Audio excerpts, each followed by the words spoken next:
So Jerry Zoo asks, which industry should be avoided for SEO? Now, the first one I'm going to say straight away is the health and medical industry. The reason for that is because in about 2018, I believe, Google introduced somewhat conveniently these EAT signals that basically mean for terms pertaining to your money or your life, which is sort of misleading because everything is your money or your life, but basically anything to do with health, they are really controlling, and they're only going to go ahead and give those first rankings to companies that they believe are experts in the industry. So that EAT stands for expertise, authority, and trustworthiness. Which is why if you search Google for any sort of medical terms like illnesses, things like that, you're gonna get back the NHS number one. You might get different charities that help with those diseases and stuff like that. But what you're not going to get anymore is homeopathic cures, and they're all pretty much gone.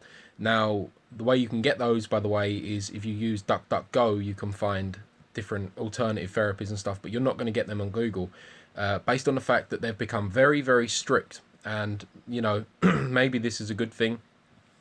I'm not sure that I believe it is at this moment in time. And with this whole coronavirus thing going on, it seems kind of convenient.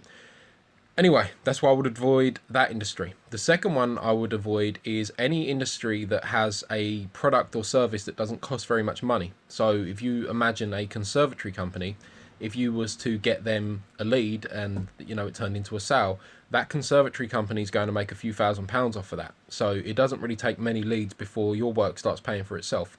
Whereas if you're doing SEO for a local restaurant, you're not going to really get that many leads that to actually cover the cost. So they're going to be getting, say, £10, £20, £30 of profit from every lead that you generate, or book it table booked, because not every lead is going to turn into a sale for them. So let's say they get on average about £10 per lead. You're going to have to generate a lot of leads every month for them to actually be making money from your services. So it's just like a lose-lose situation. You don't really want to get into it. So I would avoid targeting those sort of people. Those sort of guys are better off using things like Facebook ads, those sort of strategies where you can get a message out in that way, and it's not going to cost a bunch of money or take a bunch of time. Because the other thing is, if you're a restaurant, you need cash flow. You can't invest a bunch of money in marketing and wait for it to work. It's just not a great industry to target. So any industry where there's not a lot of money being generated by their product or service per sale, you want industries where you're getting a lot. So conservatories, kitchen designers, people who actually make a lot of money, they're the ones who can afford to invest in SEO. The third and final industry, I would say, or not necessarily industry, but type of industry, would be any new product or service. So if you're trying to do SEO for a new product or service and nobody's searching for it, you're not going to be very successful in SEO. It's supply and demand. If there's no demand, you can't supply it.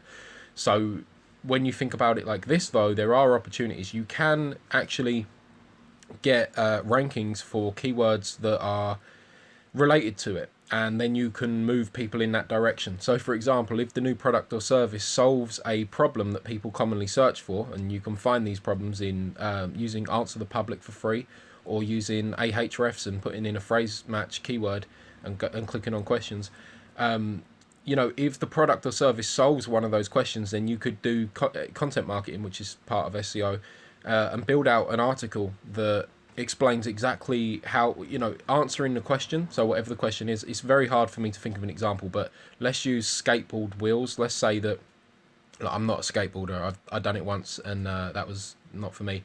So I don't know what I'm talking about with skateboarding, but let's say a problem is that the wheels don't go fast enough, right? You might find that if you put skateboard into, and let's say that your new product is that you have skateboard wheels that spin faster, you might want to put skateboard into Ahrefs or Answer the Public, and then go to phrase match, include, and then wheels, and then if you see like skateboarding wheels not spinning very fast, skateboard wheels sticking, stuff like that, then you can actually create content around those sort of search terms, those queries. And you can write out an article that explains why the skateboarding wheels don't spin very fast, what you can do about it. So maybe you put grease on them or something. Maybe you can paint them with racing stripes and they'll go faster. And then you want to pitch, then you can pitch your product or service afterwards in with it. So going back to the whole EAT thing, another thing Google does is they look at a piece of content to see how likely it is that the information is correct, and they use that in their ranking. So what you need to do is actually give them the answer that they think is correct. So take a look at Google, see what's already working, see what points they made, make sure you make those points and some of the other points that other people make. And then what you want to do, it's not looking good, is it, with all this coughing, talking about these viruses.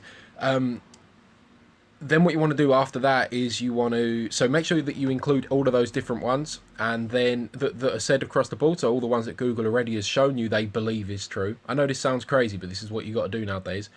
And then you pitch your product or service in there as well, and then also include that as one of the solutions to why the skateboard wheels aren't spinning very fast. And you can say, you know, the real problem is, so go through, list all the things that they can do about it, and then you want to go ahead and say the real problem is that these skateboarding wheels that you get on your typical skateboards, they aren't actually designed to go fast. You need to buy some that are actually that are actually designed to be going fast, and you can do exactly that if you check out this and then some product name.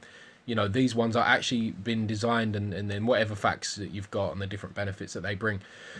And that's how you pitch your product. So if you did go down that route, I highly recommend you check out a copywriting formula called Viking Velociraptor. I use this for this strategy a lot. So yeah, check that out. Those are the 3 types of industry that I would avoid. I can't give you the specifics, but I can give you what to look out for. So just to recap, health and medical is probably a no-no for some time to come. Products or services that don't get searched are also probably are not great unless it solves a problem that does get searched. And then finally, products or services that don't cost very much money. Hopefully you enjoyed this video. If you did, subscribe to my channel On Top Marketing, and I'll see you in the next one.